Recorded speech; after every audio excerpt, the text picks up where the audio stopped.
Well, greetings, everybody, and welcome to another installment of City Lights Live, the online edition of the City Lights events calendar. I'm your host, Peter Maravellis. As always, we are beaming to you from the unceded ancestral homeland of the Ramaytush Ohlone peoples, also known as the San Francisco Bay Area. It is always an honor and a privilege to be able to do so. Tonight, we are delighted to have with us Nicola Griffith in conversation with Nisi Shawl. City Lights and PM Press celebrate the publication of She Is Here by Nicola Griffith. It's part of the Outspoken Authors series published by PM Press, which showcases provocative and politically challenging work from some of the most innovative fiction writers around. She Is Here is an inspired collection of essays, poems, art, and stories, some seen here for the first time, showcasing the genius of Nicola Griffith. Nicola Griffith is the award-winning author of numerous acclaimed novels, which include the books Minawood, Spear, So Lucky, Always, Stay, amongst others. She has made significant contributions to the literature of science fiction and fantasy, as well as championing the cause of LGBTQ communities, as well as giving voice to the disabled. She is the winner of the Nebula Award, the Otherwise Award, which is formerly the James Tiptree Jr. Award, numerous Lambda Literary Awards, amongst many others. In 2024, she was inducted into the Science Fiction and Fantasy Hall of Fame, and in 2025, the Science Fiction and Fantasy Writers Association named her the 41st Damon Knight Memorial Grand Master. So Nicola Griffith will be joined tonight in conversation by Nisi Shawl. Nisi Shawl is a writer, editor, journalist, and with Nick Mamatas, the current steward of the Outspoken Authors series. Of course, this was inherited from our late and dearly beloved Terry Bisson. Nisi Shawl is best known for their science fiction and fantasy stories and novels dealing with race, gender, and sexual orientation. Their published work includes the novels Everfair and Kinning, as well as the short fiction collections Filter House and Our Fruiting Bodies. They make their home in Seattle, where they also write on political and cultural matters for the Seattle Times. We're going to be making room for a Q&A towards the end of the talk, and we ask that you post your questions in the chat function of your Zoom dashboard. You can do that in the lower part of the screen. We'll also be posting links there from which you may purchase books. So please join us now in offering a warm welcome to Nicola Griffith and Nisi Shawl. It is an honor and a pleasure to have you both with us. Welcome to City Lights. Yeah, thank you. Thank you. And good evening, everyone. Thank you for being here. And thanks to Peter and everyone else at City Lights. Tonight, as Peter says, Nisi and I are here to talk about She Is Here and whatever else comes up. Part of that will be readings. I'm going to do 4. 3 of them are really short, maybe just a minute or 2 each. And one is a bit longer. It's about 11 or 12 minutes. And in between those readings, Nisi and I are going to talk about what I have chosen to read and why, and also what Nisi chose for the book to start with, because Nisi is the editor. We're going to leave a good amount of time at the end for you to ask questions, because honestly, the Q&A is one of my favorite parts of evenings like this. And as Peter says, he'll be leaving links in the chat. And I would like you to buy a book. Doesn't have to be this book. Doesn't even have to be one of my books or Nisi's books. But if you buy a book, it's what helps the store put on evenings like this. So please do buy something. Okay, so She Is Here is it's a slim book, as you can see, but it really is quite various. I mean, even within the nonfiction, it's really various. And it's all rounded off by this quite long and juicy interview between me and Nisi. But I'm going to begin tonight the way the book begins, which is with a piece of nonfiction. Basically, it's a 200-word, not safe for work soupstone of my PhD thesis. A writer's manifesto. When I write, dear reader, I don't want to build a careful tale for you to discuss with a smile in a sunny place. I want to own you. I don't want to be the new hit series.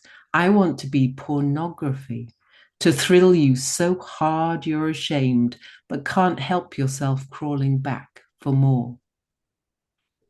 I want to write a novel that invades you. I want to control what you think and feel, to put you right there, right then, killing and being killed, fucking and being fucked, cooking and starving, drinking and thinking, barely surviving and absolutely thriving. I want to give you a life you've never had and change the one you live. How? I will take control of your mirror neurons. I will give you tastes and textures, torments and terrain you might never find in your real life. I will take you, sweep you off your feet, own you for a while. For a while, when you're lost in my book, you will be somewhere else, someone else. I control the horizontal. I control the vertical. Sit back, relax, enjoy. When you're done, take a breath, have a smoke, figure out who you are now, and come back for more.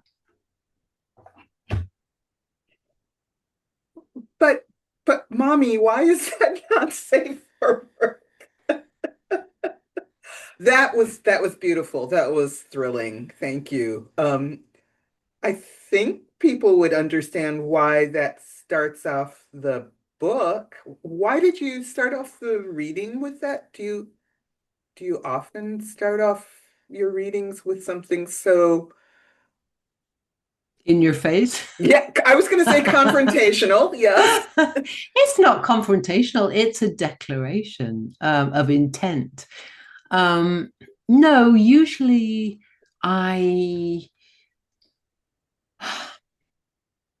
regard the writer as a host, and I think it's important to make the reader comfortable in a way, to sort of draw them in. But every now and again, it's good to also just grab them by the scruff of the neck and haul them right in and put face to face and say, this is what you're going to get with this book. Are you ready? So I figured this is what the book is like. So this is how everything should begin. Yes. Okay. All right.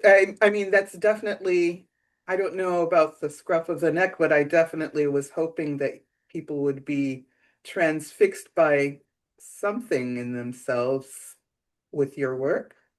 Um, when did you write that? I wrote that,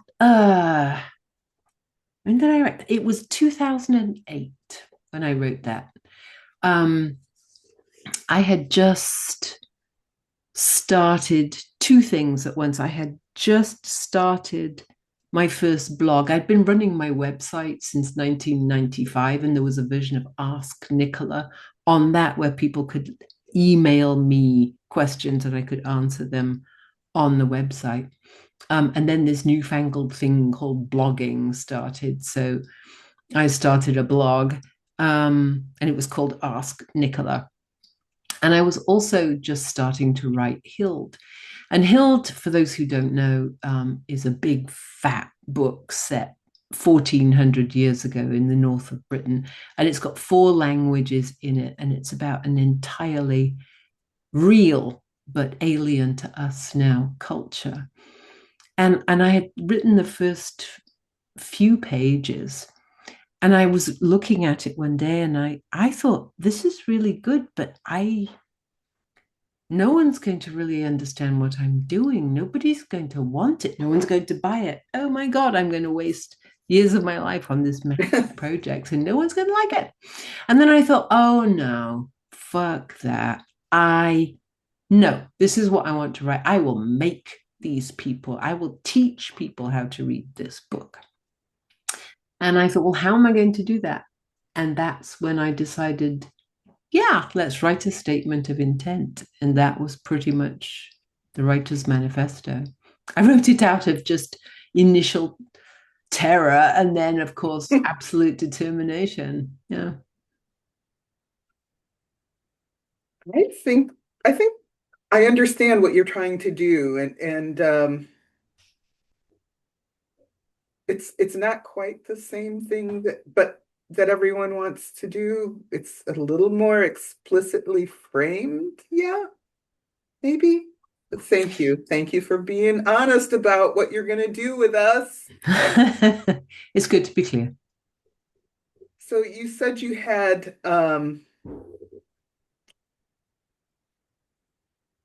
said you had other short things to read. Are any of them from the Ask Nicola blog at all? No, actually, I'm going to read, so that the manifesto was one tiny piece, and then I'm going to read two poems. I could just do that now. And let me preface this by saying when I was first thinking about doing events for this book, the idea of reading my poetry was kind of strange. And I thought, I'd never read my poetry aloud before. And then I realized that that was not quite true. Because when I was 11, my English teacher, the English teacher would come in and say, here's a title, everyone write a poem. And so that's what we would do. And we'd hand in the poem afterwards. Wait. So the title was the prompt? Yes. Okay. Yeah. So the prompt, I think, was, she gave us two choices. One was painting with color, which I thought, what a load of cobblers. Yeah, what a naff title. No. And the other one was something to do with the sea. And I thought, oh, that sounds great. Because I was reading lots of adventure fiction and historical fiction. So immediately I was thinking about Vikings. So, I wrote this poem called Viking Longship, and unbeknownst to me, she submitted it to a BBC poetry competition and it won. So one day I got called to the principal's office and I had no idea what I'd done wrong. And I got told, hello, Nicola, you've won this lovely competition and you're going to represent our school at the BBC and you have to be at the studio in about 1 hour. And I'm like, what? Oh. I said, well, I don't even have the poem. What's the poem? What poem was it? And apparently they had the poem waiting for me. So they bundled me off to the studio. I wasn't a bit nervous. I was just confused. I was 11. I had no idea what a radio studio was. I mean, I went in there and it felt so weird. It's this acoustically dead space and then this microphone. So, I spoke my poem into the microphone. I had no idea that there might be tens of thousands of people listening. I'm really glad, otherwise I've been terrified. But I actually still remember the first verse of that poem, if you would like to hear it. Please. Okay, remember I was 11, just saying I was 11. So yeah, in a Viking longship on the way to glory, streaming down her long, slim sides, the sea pounds in all fury. And then it goes on to, I'm sure, lots of pillage and so forth, because that's what Vikings did in my head as a kid. I don't think it was great. It's definitely resonating with and imitating the assonance of the form. So you are a very aware writer. Well, rhythm's always been such a big thing for me. And in fact, the first poem that I want to read is where it came from is partly a rhythm I couldn't get out of my head.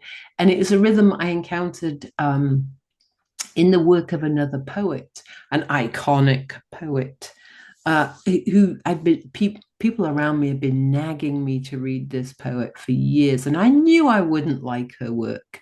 And in fact, I did not like her work, but I fell in love with the rhythm of the first line of one of her poems, and I couldn't get it out of my head. But I wanted to steal that rhythm, but I couldn't figure out how to use it. So, but then many years later, Kelly, my wife, and I, we were spending a long weekend as house guests of, let me just call her a rich and famous lesbian novelist. And there was much wine over dinner, and she opined that every lesbian has at least one demon lover in their past. And while that's not exactly true for me, before I met Kelly, my then partner and I had an open relationship. And one of the women I was seeing was, I think, probably the kindest thing to say was that she was damaged.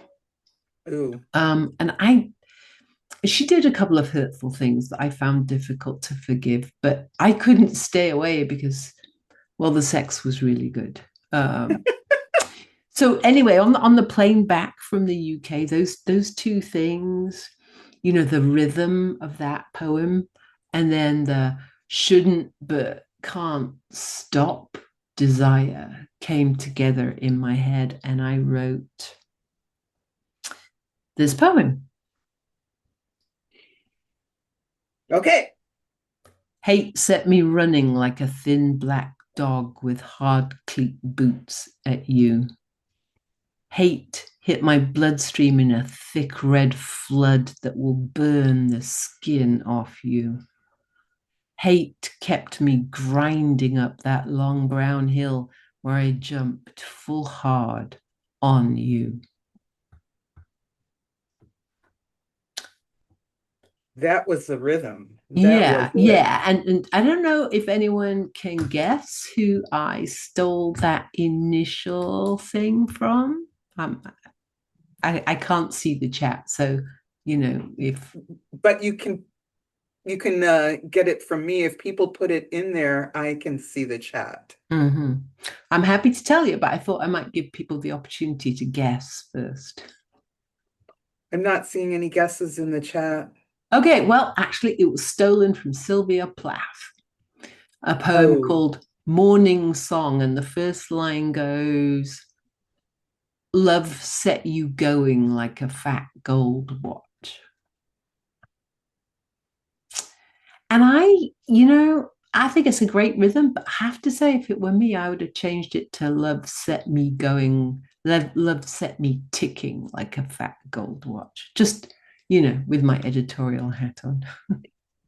well, maybe they were arrested by the gold and the going, maybe they Mhm. wanted like, Well, I just think she was wrong, but this is why I like some poets and I don't like some others because their notions don't fit with mine. So, this second poem's how I think it could be, and I think it mostly will be interpreted as about being abandoned by a lover. Um, and in fact, the poem that inspired it was written in the 8th century by anonymous, clearly a woman.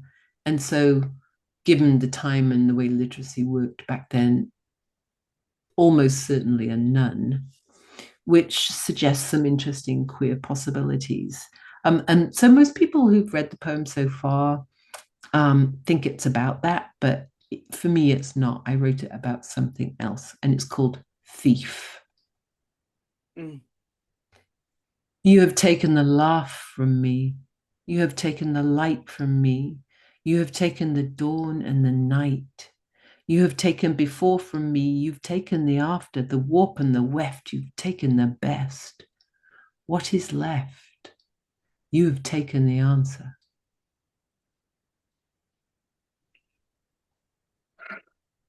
I that may be my favorite because it just seems to go on beyond the words. That's, thank you. Mhm. a relevant question in the chat that I could try to weave in here. The question is, what poets do you like, Dr. Griffith? That's a very difficult question because I don't. There are a lot of old poets I like. I love John Masefield. I love John Masefield's poetry, and there's some. What I really love is Mary Bernard's translation of Sappho. I think talk about going back to the pure source. I mean, that stuff's amazing. But and there were many poets in the 70s and 80s, right on lesbian feminist poets that I quite enjoyed, whose names all escape me. People like Anna Livia and I forget what her Judy Grahn. I loved some of Judy Grahn's poetry. But these days, mostly I just I subscribe to Poetry Magazine and just sort of flick through their poems. And I don't remember people's names, and I like some and I don't like others. I tend to read poetry when I'm trying to work on a new book. And because if I read fiction, I find myself wanting to imitate people's styles. And poetry, I am not a poet. I've never thought of myself as a poet. I mean, these are the first poems of mine that have ever been published because Is that why you were reluctant to share them? I was really reluctant to share them actually. Yes, because I really don't think I'm a poet, and I'm not sure I really understand what poetry is or what it does or why or how it does it. For me, poems are things that sort of have to get things like they're moments or thoughts or feelings I have to kind of get rid of, and I don't have any other way to do it. So yeah, so it made me feel kind of vulnerable to publish these poems. But now that I've read them a couple of times out loud, I'm like, all right, there's not so bad. Well, good, good. Yes. I think to talk a little bit about the editorial process, it was it was crucial to me to have things in there that showed more than you typically show of yourself. So the vulnerability, yes, it was part of what was going on because I think that there's rewards that come to you. Like you were saying, then you realize I can do this without shattering myself. I can do this without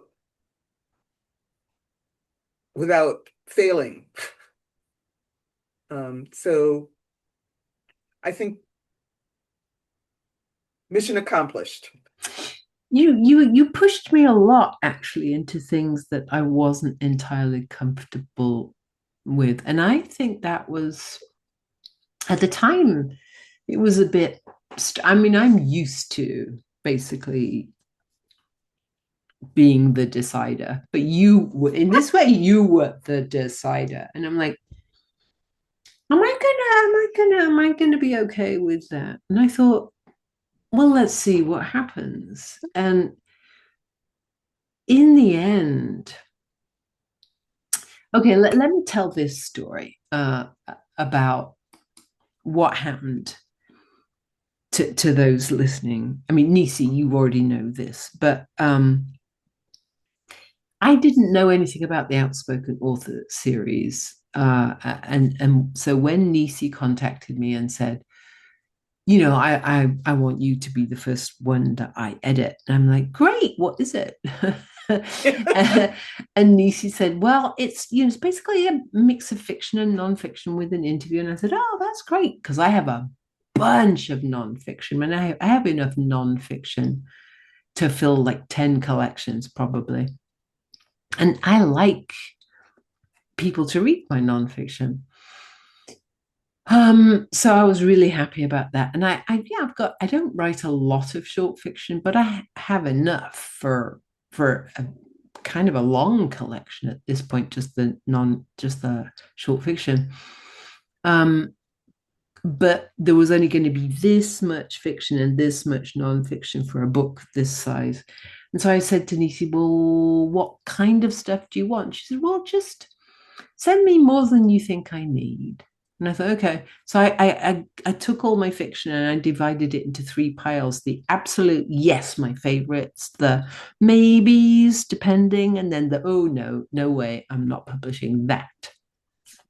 And the plan was to send the yes and the maybes to Nisi, but what happened was I compressed the file, all 3 of them instead of the 2, to send to Nisi. So Nisi got the no's as well. And so what did she do? Of course, she chose. I mean, the longest piece in the book, it is piece of fiction, is called Many Things in Dumnet.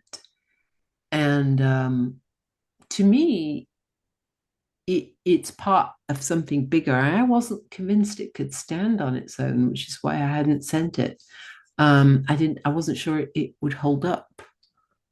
But Nisi's like, no, I really like this. And I'm like, no, it doesn't stand on its own. She said, no, I really like this. And I said, no, no, it doesn't stand on its own. She said, no, but I really love it because it does it. And I'm like, oh, okay. It does all the things that you say you want to do in your manifesto. I know. I mean, but yeah.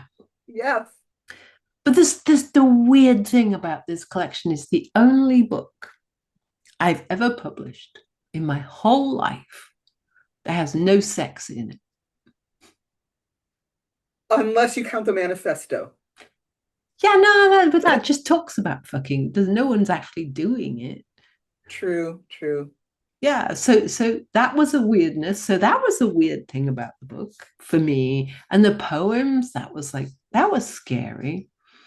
And then Dumnet is just not what I ever expected to see as a single piece. Because to me, it's part of like an alt history. There is a universe there. There is a world there that is constructed as we go through the story. But there is also the arc of the manifesto. I'm sorry, the arc of the character coming to realize what she has, what she's lost, how she can get something else. It's an internal arc, if you will, and Mm-hmm. I found that thrilling. Not to mention the fact that it was like something that no one had seen published by you before.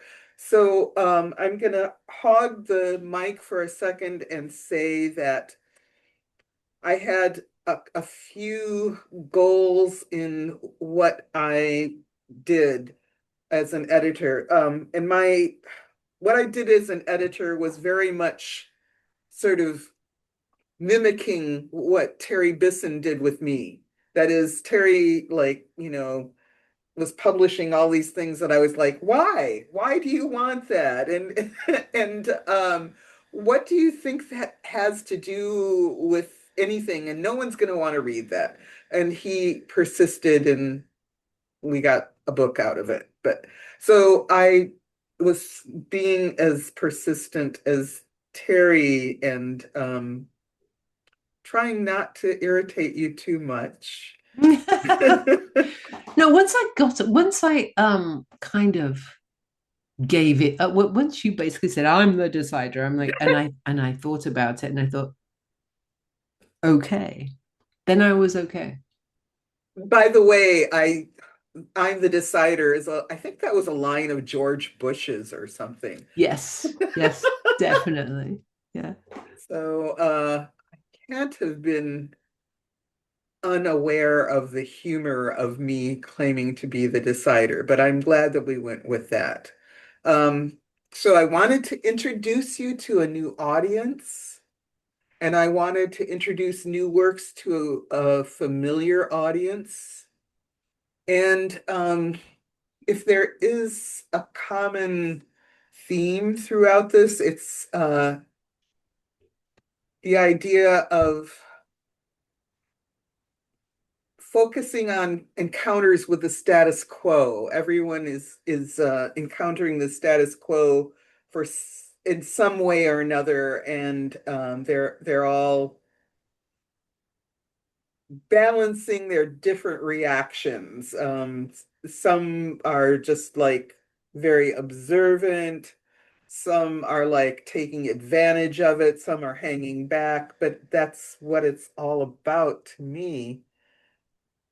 Is is that what you see as a common thread? I really don't know.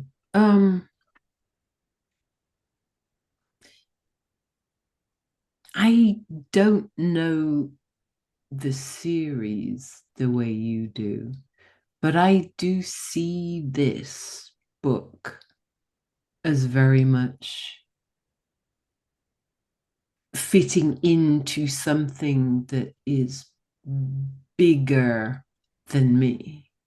And so it's kind of hard for me to assess this book, because I'm still getting used to the fact, honestly, that it's full of this stuff that hasn't been seen before, or that people didn't know I did before, and that I'm still not sure I actually really do in a particular way. Oh Um, no. but yeah, no, it's made me, I'm looking at the beginning of Dumnet here. And I love this world and I love these people, and I have been wanting to write this novel. And I've got bits and pieces of about maybe 60% of it. So Really? I just need to I just need to write the damn thing, Well, It's yes, just there is the it's just question of, not quite like anything else I've ever done. So I think I'm mispronouncing this, but Ars Longa, Vita Brevis. mhm. What is it really? Come on. It's not Ars. It's Ours. Ours. there's a lot of art to get done in our lives. We'll just translate it that way and Yeah. leave the arse out. Um, okay, I'm gonna take a couple of questions from from the chat, although there is a very charming comment about needing a cold shower after reading the manifesto. Well, you should read Um, some of my other short fiction then, whoever you are. with a waterproof book, uh, in case you drop it in the tub or whatever.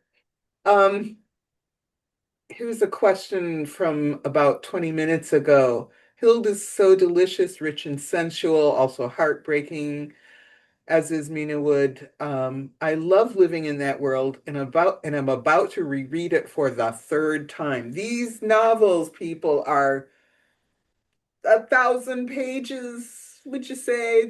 They're not minuscule, and rereading it for the third time. Is there another volume in the works for this series, speaking of Ars Longa? My hope is that there will be two more novels, All actually, right. in the Hill series. My problem right now is trying to figure out what bits to leave in and what bits to take out. I'm going to need to leave a bunch of stuff out in order to make the rest of her life happen in two more books. So that's the wrestle I'm having right now. I see. How much of the manuscript have you drafted yet of those? Oh, goose egg. Zero. Okay, zero. Yeah, there's no point beginning until I see what I want to see. I mean, I have a hard time beginning until I see things. But you have written little excerpts, little blots of the Dumnet novel. Oh yeah. Oh yeah. No, I've got three chunks of which Dumnet is one. Uh-huh. Um and then I would say maybe I have 55% of the main blocks of the book, but they're not really connected up. They Uh-huh. Yeah. Um Well, okay, well, I'm obviously not trying to make you feel bad or anything, but I don't feel bad. finish the freaking book. Okay. Yeah. Um, well, related to that, the question is from the chat, how long is the average marination period in the imagination for a novel, or does it always vary? It's really different. So we were just talking about Hild, so let's talk about Hild. I first wanted to write about that era, specifically about the abbey that Hild founded, but not necessarily about Hild herself. I wanted to write about that since my early 20s. And I could not, I didn't have this, I knew I didn't have the skill, but I just couldn't figure out how I could write the kind of book I want to write, where women are real people, where women Yeah. are subjects rather than objects, that was set 1400 years ago, because we've been taught by history that women had no power, that women were chattel in those days. So, it took me a long time to figure out how to write it, but eventually I did. So you could say that the gestation period for that was 30 years, you know. Wow. But then the book I wrote after that, Spear, the gestation period for that was about 2 months. And then it took me 17 days to write. So, really That different. I resent that book because you and I were going to be in the same anthology, but then the book was too long. They should have just published your book, your novella as part of that book. I don't care that it would It have was been too half long. I the mean, word it's too count. long even I mean, it's not a novella, it's a short novel. It's longer than a novella. Oh, it is. Yeah. Okay. And also, frankly, it was a question of payment. I mean, Okay. it was like I could sell this for this much, or I could take the check that they had given me that was this much.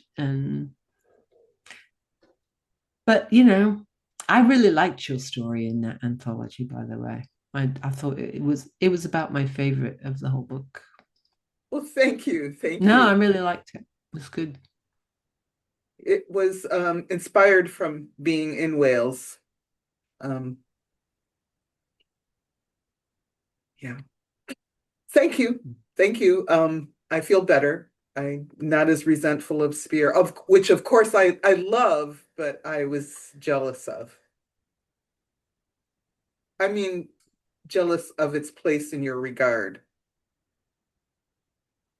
Uh, Liana is you're asking which story if we want to read. I'm not sure what that refers to. Can you put something more in the chat? Which story are you talking about? Is it a story? Oh, a story of mine. It's I being young and foolish. Um, And the anthology is called? Swordstone Table. Swordstone Table. Thank you. And then here's another question. I have one more thing I want to go back to about before we get your Dumnet excerpt. Is Wilfrid Hild's adopted son to become Saint Wilfrid? Yes. And does Hild ever meet Saint Cuthbert? Yes. I think that's very, very much an inside baseball question because I have no idea who these saints are. Okay, very briefly, Wilfrid and Hild were facing off at the Synod of Whitby. They were like the quarterbacks of the opposing teams. Okay. Kind of. I mean, like that's not how Bede records it, but of course Bede was a monk with a certain level of prejudice. So, but reading between the lines, yep, it was Hild v. Wilfrid. Oh, so this was a generational thing as well. Mm-hmm. Oh, that could get messy. Yeah, it's going to be fun. All right, so back to my question before we do. No, let's have the Dumnet readings, please, please. Okay. So this is the beginning of the novella that's in the book, and the book it takes up about 40% of the book just on its own. This thing, and I'm going to read you a condensed version of the beginning. I've taken out a few paragraphs here and there because you don't need it just for this part. Oh, we should say this is sort of like an alt history set in.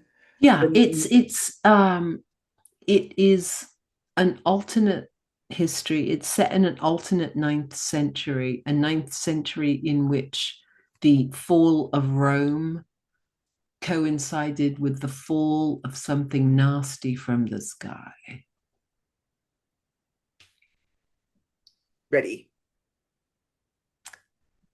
Late summer, the sky a bright, hard blue, tiny white clouds turning to gold with the late afternoon sun. A gull wheeled and cried. The ocean heaved, its surface brilliant, shading from almost azure to the white-capped waves rolling in towards the crags and cliffs of Dumnet, most southwesterly of the kingdoms of Albion. The mermaid was carrying Anya Rain into harbour. Her brown hair, lightened by sun and salt mist, was just long enough to be tied back with a strip of dark blue cloth that matched the linen of her trousers. The skin around her eyes was tight. She looked older than she should. Today was her birthday.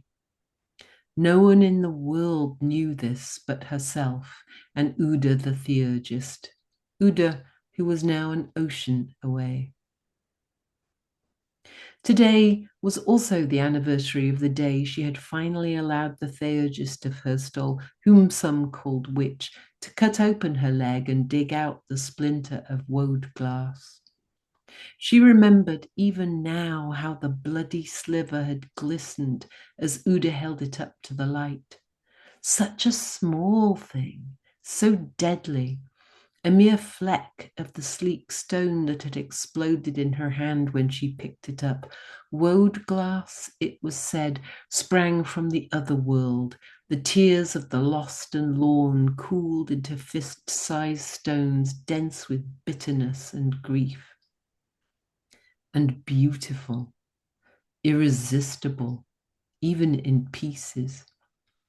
That tiny speck of stone had filled her with hot, dark dreams of power. If it had not been for Uda, its glamour would have seduced her. It almost did. Even now, sometimes she smelled strange scents or heard sounds, tasted flowers others did not. And so she had left Uda and the empire, left Herstal, and set sail for Dumnet. The mermaid tacked north, past the hook of rock that was the tip of the island, then swung south and west into the sudden calm of the natural harbour formed between two cliffs and the mouth of the River Guer. Sun poured past an old fort, solitary on the west cliff, tipping the roofs of Guerent with brass. The ship nosed alongside an uneven stone quay. Anya hung the case containing her lute and drum crosswise over her shoulder and swung herself over the side. The ship bobbed a little as she went down the ladder, and when her feet touched the quay, she staggered slightly, surprised by its solidity. Guerent looked to be a bustling settlement, extending well beyond the houses set into the cliffside. She started to walk. Her shadow was noticeably longer by the time she found a place to spend the night. The Gate Tavern lay in the northeast quarter of the town, not far from the wall. The owner, a thin, harassed-looking man who introduced himself as Anik, listened, looked her up and down, and nodded. But he shook his head at her offered Empire coin. "That's not much use to me." Then he looked meaningfully at her instrument case.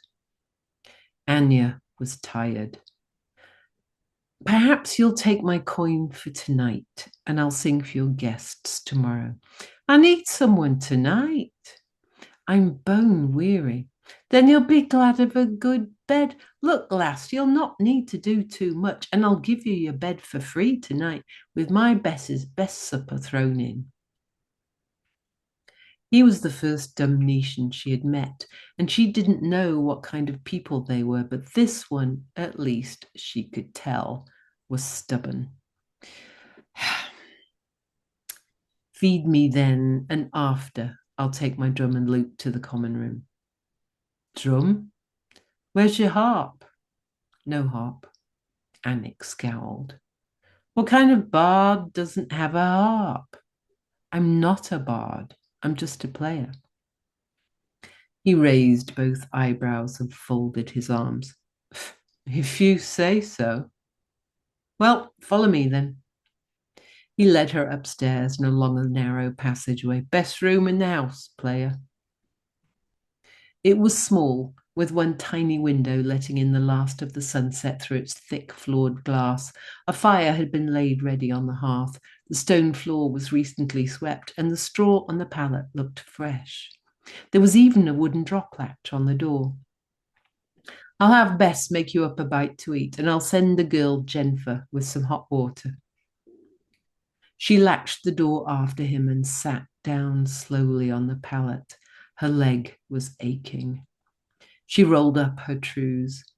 The scar just below the knee was tight and red. She took a pot of salve from her case and began to rub it gently into the muscle. The scar reminded her of battles fought and those still waiting, of dreams she had on lonely nights. She rubbed some more. The tension under her fingers began to ease, and she let out a long sigh. All she wanted to do tonight was eat a large supper and sleep without dreams. Her spare clothes were packed tightly around the drum and lute.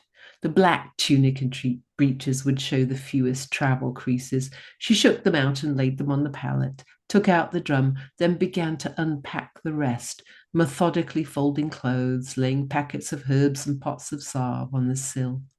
The lute was last. She ran her fingers over the strings, listening, then began to tune it. The door latch rattled. "Your water's hot and ready, miss." The voice, muffled by the thick planking, sounded young and impatient. Anya went to the door and lifted the latch. The girl, Jennifer, bustled past with the bowl and pitcher of steaming water and several clean cloths hanging over one arm. "Where do you want it?" Then she stopped, staring at the lute dangling from Anya's left hand. "On the floor by the pallet will be fine." The girl didn't move. "The water on the floor by the pallet, please." Jennifer, flustered, hurried to do as she was bid and spilt some of the water down Anya's leg. Sorry, I'm sorry." It's just water." But Jennifer was trembling. Anya sighed. She was too tired for this, but she spoke gently, as she would to a white-eyed calf. Put the bowl down, put it down, then give me one of those cloths. She knelt and kept her voice soothing as she wiped. I've had to do this many a time, always knocking over the pail I was catching milk in. There, that should do it. She stood up and draped the sodden cloth over the girl's arm. Leave me the dry ones, please. She opened the door. Thank you. The girl blinked, flung the cloths down, and bolted. She closed the door and dropped the latch. Jennifer and Anik both thought she was something she wasn't, and she didn't understand their reactions. The common room of the tavern was only half full when Anya checked the top of a table for wine spills, hitched up on one hip, and sat with her lute. She plucked a minor chord. One or two people looked up, then went back to their cups. Anik had not lit a fire, and the whitewashed room was as cool as her audience. She'd played worse. She started off with a wordless melody, one she had learnt as a child in the village not far from her stall. It was a simple thing, but she played it with grace and clarity, leaving perfect silences between phrases. From there, she moved straight into a complicated dance melody, elegant and precise. Here and there, conversations paused briefly. She took up her drum, tapped it experimentally. She closed her eyes, picking a rhythm from the taut skin as precisely as a cat licks fleas from its kittens. Soft at first, the rhythm penetrated through the low cloud of conversation, like rain. At one bench, then another, fingers released leather cups to tap on tables. She breathed deep and began to hum, ruffling the rhythm, blowing it like wind running over hills and pushing aside tall grass, pulling tatters from clouds overhead, filling the lungs of people with fresh air, making their eyes sparkle. Her hum climbed up from its base, winding lazily now in between the beats, teasing. The tempo sharpened and her hands moved like snakes, fainting from the wrists, then striking. Gradually, her arms stiffened, driving the rhythm out, beating it from the drum until it swelled and clung to the walls, pulsing like candle shadow. The beat snatched at feet under the tables, lifting sandals, boots, bare heels, dropping them again, lifting, dropping, lifting, dropping. Her hum became explosive, punching in and out between beats. By the door, Jennifer's eyes were closed, her fingers tapping a pitcher of ale.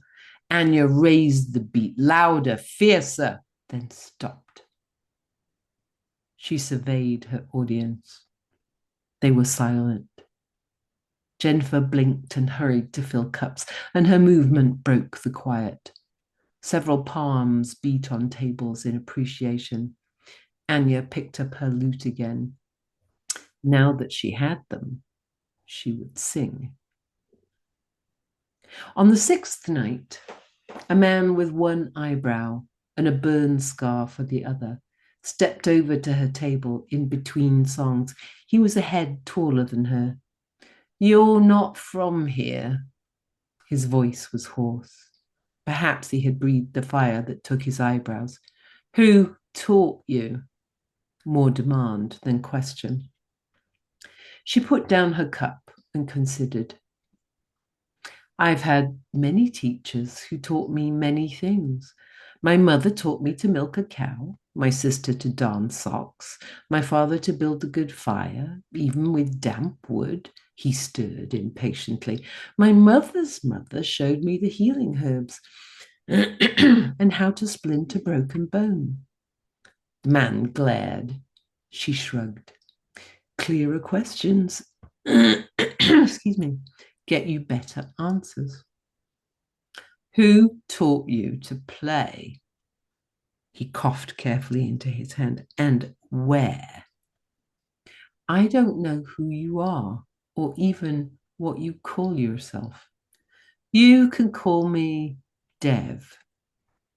Well, Dev, I learnt pipe, drum, voice, lute, and harp from my family and the village players as I grew up. Since home, I have not been too proud to learn where I could. He folded his arms. His jerkin parted just enough to show the hilt of a well-used knife at his belt. Those who play without the approval of Nicola are ill-advised to practice their craft in Dumnet. He smiled. The scar brow rucked into lumps. No doubt he thought it was frightening. But you're a foreigner. There'll be no penalty if you leave first thing. And who is McCullough? He coughed again. Leave first thing. Do you understand? She regarded him steadily. I understand.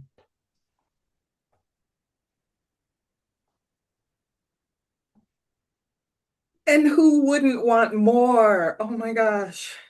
Thank you. I mean, come on. That's not the end of the story, but it does set things up pretty well, doesn't it? Well, I hope so. Yeah, I mean, but you know, when I was rereading it, because I hadn't looked at this story for such a long time, until you said, "Oh, I want to publish it," and I was like, "Ah!" When I looked at it, I was really struck by how much music there is in it, and I used to write about music such a lot in my short fiction, in my early short fiction. Because you were a musician. Well, yeah, I mean, I was in a band before I started to write. I think being in a band is one of those things that helped make me a writer. Just writing lyrics and being on stage and watching the power of one's words. You know, you move a hand and you watch all these faces move with it. It's like it's an amazing feeling. And I've always loved performance. So yeah, I really enjoyed singing.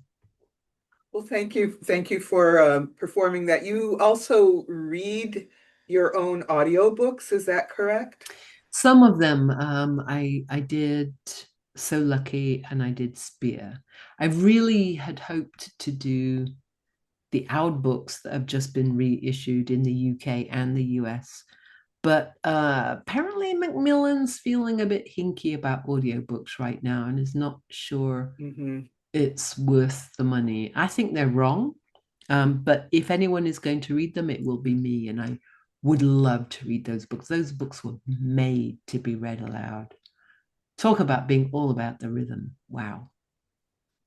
Well, and you are very sensitive to that. I wonder why. Maybe because you wrote those rhythms? There's a question in the chat. Is any of your music with your band available for purchase? No, it is not. However, long, long ago, me and my band recorded 4 tracks. Back in the day when it was reel to reel tape, and then it went onto a cassette, and then I got that cassette translated into a CD. Woohoo, high tech. And since then, it is now, I've obviously turned it into MP3s. And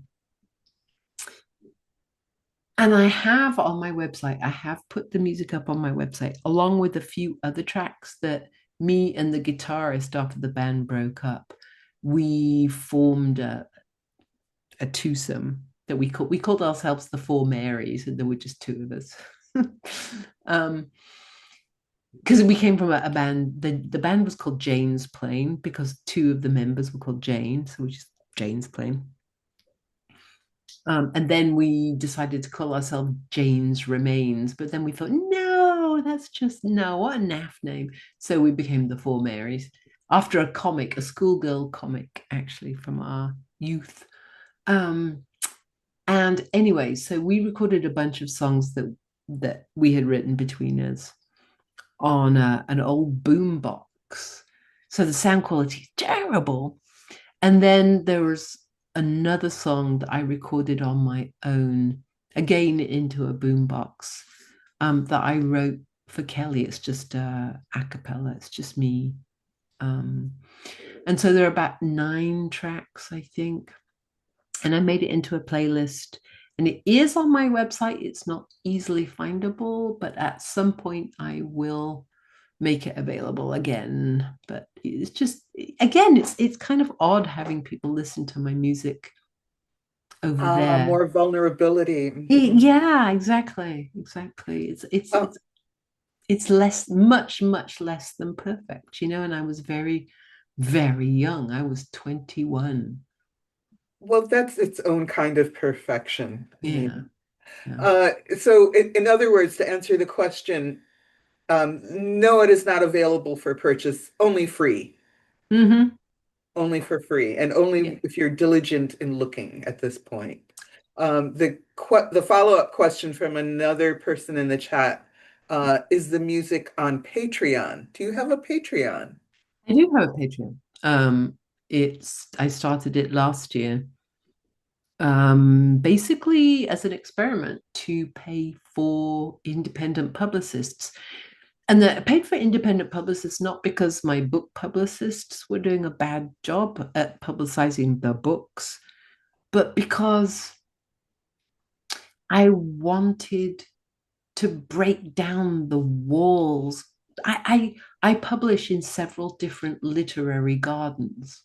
Uh-huh. I publish crime fiction here. I publish science fiction and fantasy here. I publish historical fiction here, contemporary fiction here. And no one in those gardens talk to each other. There are a lot of readers of the Out books who have no idea I've written anything else. Readers of Hild and Memewood have no idea I've written anything else. And so I wanted to hire someone to get me some notice somewhere that would be high enough up in the world that enough people would see it from their gardens and understand that there was more to me than the kind of books they were used to from me. So this is me asking, do you have a separate agent for each garden? No, I have the same agent. Okay, so you just wanted likewise a high level Yeah, I want a high publicist. level publicist who can handle them all. And then, okay, last last but not least, your drawings. Who is publicizing your drawings? Nobody's publicizing my drawings because they're my little projects, they're my little doodles They're more but they than are on Patreon too. So okay. some of them, some of my poetry is on Patreon, only for paying customers. Though I would say 2/3 of my patrons are free, like they're on the free tiers, but you don't get to see a lot of the poems and the drawings unless you actually pay because then you. And at some point, I will be publishing some things on Patreon that are outtakes from things like Hild and Memewood. There's a whole chapter that I took from Memewood. I mean, it's a 7,000 word chapter. I really like it. I think it's a really good piece, but the book was so long at this point. It just, I had to take some things out. So, yep, paying Patreons can get to see that at some point. All right. Well, did you have anything that you wanted to ask me? How do you feel about all this? What was it like dealing with me? Because I don't think I was that easy to deal with because I was a bit foldy armed a couple of times. I honestly thought that you had no respect for me. You None. actually, I mean, really? Are Oh, you well, joking? at some point, yes. Yes, I did. Because Well, I'm really sorry about that. no, I mean, we both had very different expectations of what uh, an editor would be doing, especially for this line. Because if I was just, I thought to myself, if I was just editing a normal collection of, I actually, I don't know that there is such a thing as a normal Nicola Griffith collection because of all those different gardens, right? Mm. But if I had been, I would have been less um, thinking, well, this belongs here and this doesn't. Because I was trying to align this new thing with the old stuff, the Terry Bisson original founded line. So so having that in mind made me think I had to be true to, in some way, I had to be true to Terry's legacy. And that made me pushier. Um, Well, I'm really glad that you were. I mean, I truly, to begin with, I truly did not understand your role because I didn't understand the series because I had never read it before. I didn't know a thing about it. So I think we sort of started off maybe a bit on the wrong foot. But now I am, you pushed me to a place that I wouldn't have got to without you. So this book is, I'm really pleased with it, and Yay. it would not have been this book without you. So thank you for that. Yeah. And thank Kelly for the title. Um, Yes, I'm so bad at titles. I just suck at titles. I'm pretty Um, good at titles, but I was not up to this. She did it. mhm, She's the one, everybody, that came up with the title. She is here, mhm, which basically sums up what we were both trying to get to here. So mhm. yes, yay, Kelly. Yeah. And I really liked the interview. One of my favorite parts of the book is the interview that you did. I loved some of your questions. Thank you. The one about the marmots. About the what? Marmots. Oh, yes, that was yeah, no, we don't have mamas as far as I know. Yeah. But Yeah. yeah, no, you drew a lot of things out of me in that, like telling people about my flying monkeys, which I mostly don't do anymore. It's true. Yeah. Well, I think that that's everything for me. I don't see any more questions in the chat, and I think you don't have any more questions for me, right? Just no. No, well, actually, what are you working on now? What's next? Oh, okay. So I am working on um, a book that my agent says is impossible. So there's that. Yay, good. We need more of those. It's called The Five Petals of Thought. And the best way to describe it is that it is a self-help book from an alternate timeline.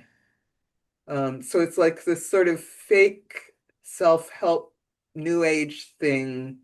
And I have a friend that I from junior high school that I just found who's going to make a soundtrack for it. And so yeah, that's what I'm working on. It came to me in a dream. It's a very weird thing. And I set up a GoFundMe for it because my agent was like, I don't know how to sell this. Well, they'll just have to figure it out. I just saw a, a notice from somebody saying that we missed their question at the beginning. Right. So I guess we did because oh, here it is. Okay. Hello, Nicola, Nisi, and Peter. Thank you so much for being here and for putting on this event. I'm a disabled queer in Bellingham, and I'm so grateful to be here. I had Spear on my TBR list for a long time, and I just recently listened to the audiobook. Yay! It was so enchanting, and I am fully on board to make my way through your other books. Nicola, is there one in particular that you would recommend for my second book of yours? And Nisi, what's your recommendation for one of your own books? So, Nicola, I mean, there are so many good things.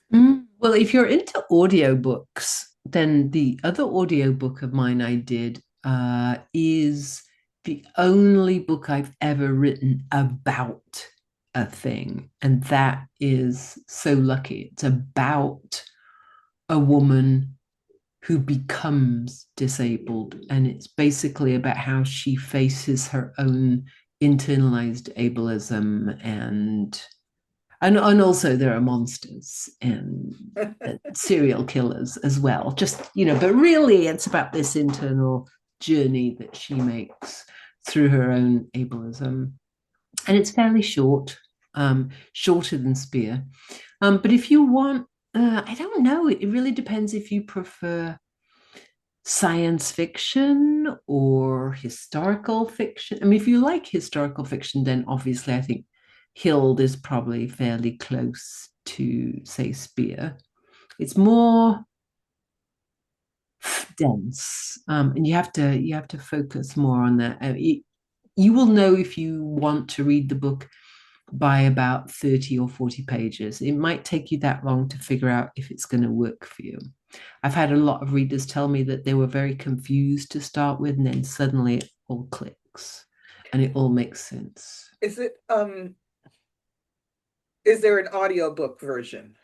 Yes, but I did not do the audio, but it's the audio is by a woman called Pearl. Oh, I've forgotten her name, but I do an interview with her on my website if ever you want to know more about it. But yeah, she does and she does the audio for the sequel to that book, Meanwood.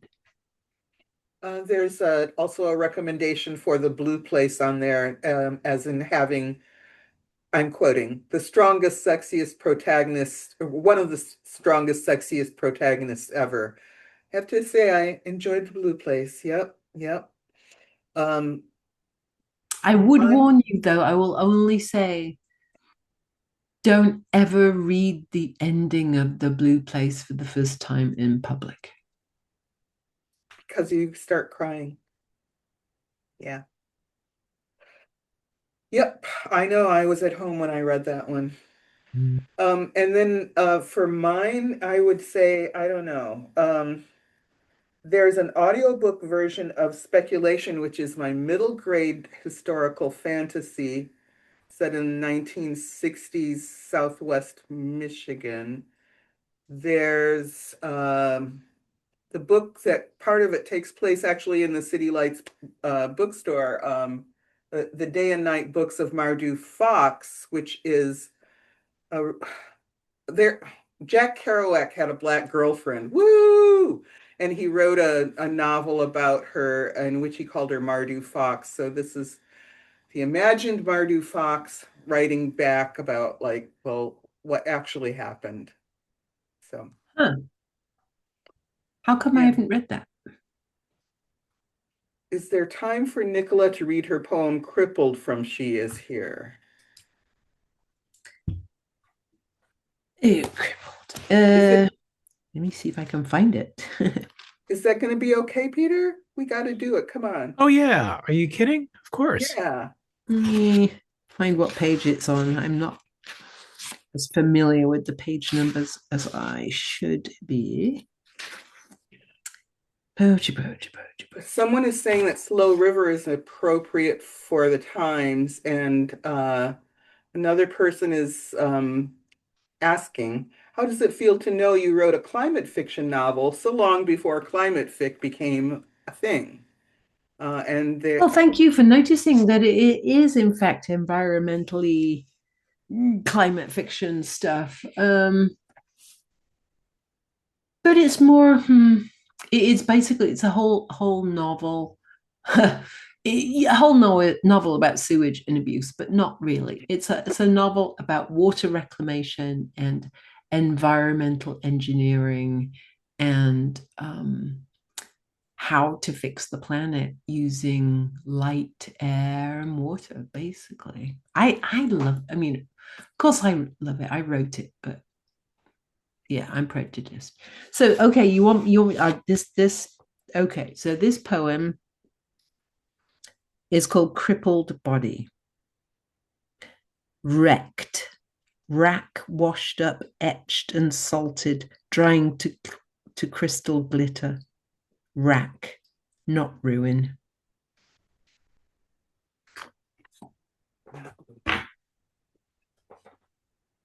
I think that poetry is something about, yes, it's what comes out of you, but it's what it does to other people that makes it poetry too. And I think that's poetry.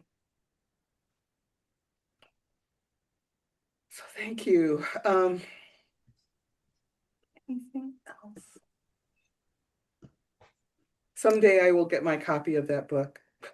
Well, it's a nice book. Yeah. Thanks to you.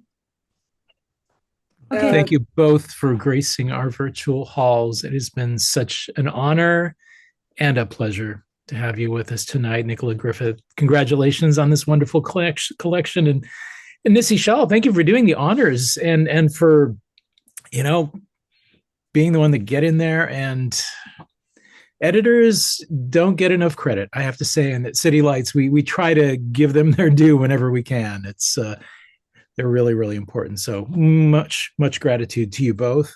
And also thanks to PM Press for recognizing a good thing when they see it, to Ramsey and the gang. Very grateful to them too. And thanks to all of you in the audience. You've shown so much love and, sensitivity, and love all the stuff in the chat. Really appreciate that. We have, of course, posted links with which you may purchase books. And of course, if you're in the hood, come on down, pay us a visit. We'd love to see you. Of course, one of the great browsing bookstore experiences of all time. We're located in San Francisco's historic North Beach district. We're open 7 days a week from 10 a.m. to 10 p.m. every day. And today's event, of course, has been made possible by support from the City Lights Foundation, fostering an active engagement with books and literary culture, all dedicated to sustaining a vibrant community of readers, writers, and critical thinkers. So take care, everyone. Stay strong. Be kind to each other. We hope to see you all again soon. And you just missed the State of the Union. Hooray! Thank you, everybody.